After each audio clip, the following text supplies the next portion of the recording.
하나님이 주신 말씀은 예레미야 26장 1절에서 15절의 말씀입니다. 구약성서 예레미야 26장 1절에서 15절의 말씀입니다.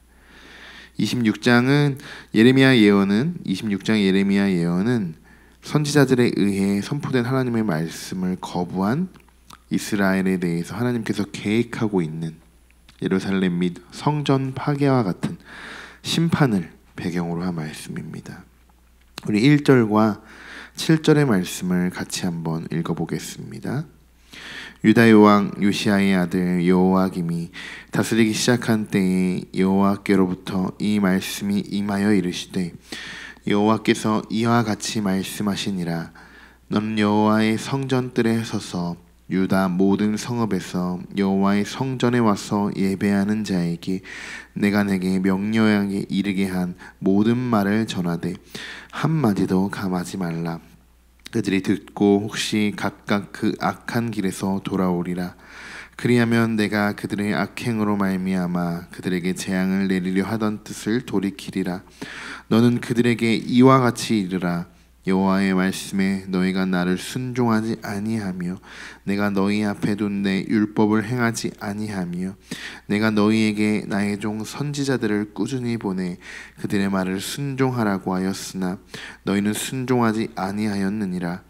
내가 이 성전을 실로 갖게 되고 이 성을 세계 모든 민족의 저주거리가 되게 하리라 하셨느니라. 예레미야가 여호와의 성전에서 이 말을 하매 제사장들과 선지자들과 모든 백성이 듣더라. 아멘. 1절에서 7절의 말씀은 예레미야가 성전 뜰에 서서 유다의 모든 사람에게 하나님의 명령의 말씀을 이야기하는 모습을 볼 수 있습니다. 예레미야의 멸망을 선언하는 것이죠. 예레미야는 목숨을 내어놓고 지금 하나님의 심판의 말씀을 전하는 것입니다. 이 장면이 우리는 글로 읽고 그냥 넘어가기 때문에 실제로 얼마나 긴박하고 그 현장에서 벌어지는 사람들의 함성이나 고관들의 눈초리 등 사실 예레미야가 그 성전뜰에 서서 이야기하는 것조차 쉬운 것은 아니었다는 것입니다. 2절 끝을 보시면 이런 말씀이 있습니다. 내가 내게 명령하여 이르게 한 모든 말을 전하되 한마디도 감하지 말라. 하나님은 왜 예레미야에게 한마디도 감하지 말라고 전하셨을까요? 예레미야가 하나님의 말씀을 지금 이 상황에서 그대로 전하면 예레미야는 지금 당장 죽을 수도 있다는 것을 알고 있었기 때문입니다. 혹 사람의 마음은 이런 것이죠. 하나님의 말씀이어도 일단 살고는 봐야 된다. 하나님의 말씀이 이렇지만 내가 이걸 사람들에게 조금 듣기 편하게 바꿔도 되지 않을까? 그냥 그 뜻만 잘 전달하면 되는 문제가 아닌가? 사람의 마음은 이렇습니다. 연약한 존재이기 때문에 한마디도 빼놓지 말고 그대로 전하라고 하나님께서 한 번 더 강조하는 것입니다. 우리도 이런 예레미야의 태도에서 오직 나의 생각은 조금도 드러나지 않고 하나님의 뜻대로만 말하고 실천하는 우리 모두가 되어야 합니다. 또 하나님은 왜 우리를 심판하려고 하시는 걸까요? 심판에 담긴 의미는 재앙이 아니라 하나님의 뜻을 바로 알고 돌아오게 하려는 하나님의 의미입니다. 하나님은 그들이 혹시 죄를 뉘우치고 다시 돌아올지도 모른다는 신라 같은 희망을 버리지 않았습니다. 성전을 찾고 예배를 그치지 않는 자들이라면 예레미야의 경고를 듣고 변화되어 돌아오지 않을까라는 기대감을 가지셨던 것이죠. 오늘 본문에 나오는 유다의 모든 백성만 하나님의 심판을 받는 것이 아니라 우리 모두는 하나님의 심판을 받습니다.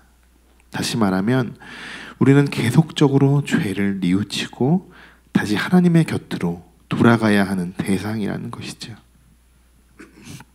그리고 오늘은 말씀을 마친 후에 이렇게 묵상하는 시간을 가졌으면 좋겠습니다.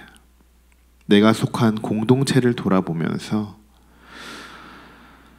내가 공동체를 향해서 예레미야처럼 한마디도 감하지 않고 전해야 할 하나님의 말씀은 무엇인지 묵상해 보는 시간을 가졌으면 좋겠습니다. 그동안 나와 우리 공동체가 간절히 돌이키기를 바라는 것, 돌이키기를 바라시는 잘못된 행위는 없는지 온전히 하나님의 시선으로만 바라보며 묵상하시는 여러분이 되시기 바랍니다. 우리 8절과 9절의 말씀을 같이 읽어보겠습니다. 예레미야가 여호와께서 명령하신 말씀을 모든 백성에게 전하기를 마침에 제사장들과 선지자들과 모든 백성이 그를 붙잡고 이르되 네가 반드시 죽어야 하리라. 어찌하여 내가 여호와의 이름을 의지하고 예언하여 이르기를 이 성전이 실로같이 되겠고 이 성이 황폐하여 주민이 없으리라 하느냐 하며 그 모든 백성이 여호와의 성전에서 예레미야를 향하여 모여드니라. 아멘. 설교를 들은 모든 사람들이 예레미야는 반드시 죽어야 한다고 합니다. 그 이유는 성전이 실로와 같이 된다는 것과 성읍이 저주거리가 된다는 말 때문입니다. 실로는 이스라엘 백성들이 가나안에 들어와서 최초로 언약궤를 둔 장소입니다. 그런데 그런 성소가 지금 황폐하여졌기 때문에 지금 눈에 보이는 예루살렘 성전과 성읍이 멸망하여 사람들의 저주거리가 된다고 지금 예레미야가 말하는 것입니다. 이런 설교를 들은 제사장들과 선지자들과 백성들이 예레미야를 죽이려고 하는 것은 어떻게 보면 당연한 것입니다. 11절에는 이렇게 이야기하죠. 제사장들과 선지자들이 곧 고관들과 모든 백성에게 말하여 이르되 이 사람은 죽는 것이 합당하니 너희 귀로 들음같이 이 성에 관하여 예언하였습니다. 예레미야를 재판하기 위하여 유다의 고관들이 모였습니다. 그들의 결론은 예레미야가 죽어야 마땅하다고 합니다. 이때 예레미야 선지자가 변론을 합니다. 나는 여호와의 말씀을 받아서 그대로 전한 것이다. 이렇게 전한 이유는 너희 길과 행위를 고치고 여호와 하나님의 목소리를 청종하면 여호와께서 너희에게 선언하신 재앙 곧 성소의 파괴와 예루살렘 성의 파괴를 돌이키실 것이다. 이렇게 이야기하는 것입니다. 예레미야의 설교를 들은 자들이 두 번이나 예레미야가 죽어야 마땅하다고 한 이유는 성전이 파괴되고 예루살렘이 멸망한다는 것입니다. 지금 유다의 거짓 선지자들은 계속하여 이 성전과 성읍에 여호와께서 보호하시기로 언약하셨다고 이들은 예레미야에게 말하고 있습니다. 성전이 있어서 심판이 없다고 확신하는 유다 백성들에게 하나님의 심판의 근거를 분명히 제시하셨고 판단의 기준은 율법이고 심판의 근거는 지속적인 불순종이라고 말씀하십니다. 성도 여러분, 성전이 이들에게는 우상이 된 것이죠. 율법 속에 갇혀있는 자기들만의 성전은 거룩한 곳이고 하나님께 예배드리는 장소는 분명하지만 그것이 율법적으로 사용될 때는 우상을 숭배하는 신전과 다르지 않은 장소가 된다는 것입니다. 구약에서 성전의 의미는 건물로서의 의미가 상당히 크고 율법적으로 규례와 법도들을 지켰기 때문에 이러한 상황들이 발생한 것입니다. 하지만 예수님 사건 이후 사도 바울은 고린도나 갈라디아 교회에 편지를 보낼 때 교회의 의미들을 설명하는데 크게 두 가지로 구약 시대와 같이 건물로서의 의미를 전하고 있고 또 하나는 하나님께 예배드리기 위해 모인 사람들의 모임을 교회라고 이렇게 의미를 두고 있습니다. 우리는 이 사실을 알아야 합니다. 건물로서만 교회가 존재하는 것이 아닌 하나님을 예배하는 모든 공동체의 회중이 교회가 된다는 것을, 아주 작게는 나부터 하나님의 교회가 시작된다는 것입니다. 율법적인 신앙생활과 성전의 존재만으로 위안을 삼고 더 이상 발전하지 않는 우리의 모습들을 되돌아보면서 앞으로 내 안에 성전을 잘 가꾸고 하나님을 늘 함께하는 여러분이 되길 소망합니다. 우리 14절과 15절의 말씀을 함께 읽어보겠습니다.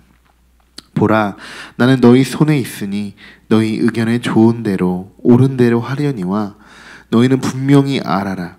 너희가 나를 죽이면 반드시 무죄한 피를 너희 몸에 이 성과 이 성 주민에게 돌리는 것이니라. 이는 여호와께서 진실로 나를 보내사 이 모든 말을 너희 귀에 말하게 하셨습니다. 아멘. 예레미야의 담대함을 볼 수 있는 것입니다. 구약시대의 제사장이라는 직책은 상당히 높은 자리입니다. 또 선지자들도 있었고 고관들과 모든 백성들도 이 사람은 죽는 것이 합당합니다. 지금 이렇게 공포하는 것이죠. 지금 예레미야의 이 현장 분위기는 심상치 않았을 것입니다. 지금 여기에 모인 사람들은 예레미야를 단숨에 죽일 수 있는 권위와 지위가 있는 사람들입니다. 그런 사람들 앞에서 예레미야는 전혀 기죽지 않고 온전히 하나님이 나를 통하여 너희에게 이 말을 듣게 하신 것이다 라고 이야기합니다. 죽음 앞에서 이러한 담대함, 우리가 예레미야를 통해서 배워야 할 점인 줄 믿습니다. 우리도 하나님께 기도하고 응답의 확신이라고 믿고 행동할 때가 있습니다. 그런데 시간이 흘러가면서 좋지 않은 방향으로 흘러갈 때도 있겠죠. 그럴 때 우리들의 반응은 어떻습니까? 바로 하나님께 그 이유를 묻고 순종하겠다고 결심하십니까? 아니면 기도의 응답이라는 말은 아주 오랜 이야기처럼 그저 불평불만하며 금세 다른 계획으로 바꾸시지는 않으십니까? 오늘 제가 분명히 여러분들에게 드릴 수 있는 말씀은 하나님은 변함이 없으신 분이시라는 것입니다. 하나님은 변함이 없으신 분이기 때문에 하나님의 계획이 분명하다고 믿고 기도하시는 분이시라면 그 일을 마치실 때까지 그 하나님의 뜻이 이루어질 때까지 계속적으로 하나님께서 동일한 마음을 주실 것입니다. 중간에 우리의 마음을 흐트러 놓는 것은 사단이 하는 일입니다. 하나님의 계획이 분명히 맞다면 그 결과를 맺으실 때까지 기도하시며 실천해 보시기를 축복합니다. 하나님은 우리를 지켜주시는 분이십니다. 그런 하나님만 바라보시고 오늘 하루도 시작하셨으면 좋겠습니다. 여러분 옆에 계신 그 하나님을 꼭 기억하시고 혼자가 아닌 언제나 나의 곁에서 나를 붙들어 주시는 분이 계시다는 것을 잊지 않으시고 오늘도 힘차게 삶의 자리에서 승리하시기를 바랍니다. 기도하겠습니다. 죽음 앞에서도 기죽지 않고 하나님의 말씀을 담대하게 전하는 예레미야를 묵상하였습니다. 또 높은 고관들과 제사장, 서기관들 앞에서 당당하게 예언하는 예레미야도 보았습니다. 하나님은 예레미야를 통해서 멸망의 예언의 소리를 듣고 많은 사람들이 회개하며 돌아오기를 바랬습니다. 하나님의 심판은 피할 수 없는 것이며 심판을 통해서 더 깨닫게 하십니다. 오늘 하루 내가 속한 공동체를 위하여 기도하게 하시고 나를 통하여 하실 수 있는 일들을 이루시기를 원합니다. 우리 교회와 가정과 이 나라를 위하여 하나님의 보호하심이 가득하기를 원하고 모두 올바른 방법과 방식으로 세워지기를 원합니다. 이 모든 일을 이루실 하나님을 기대하고 기도합니다. 오늘도 하나님의 성전을 품고 살아가는 것에 우리의 진심 담아 감사드리며 예수 그리스도의 이름으로 기도드립니다. 아멘.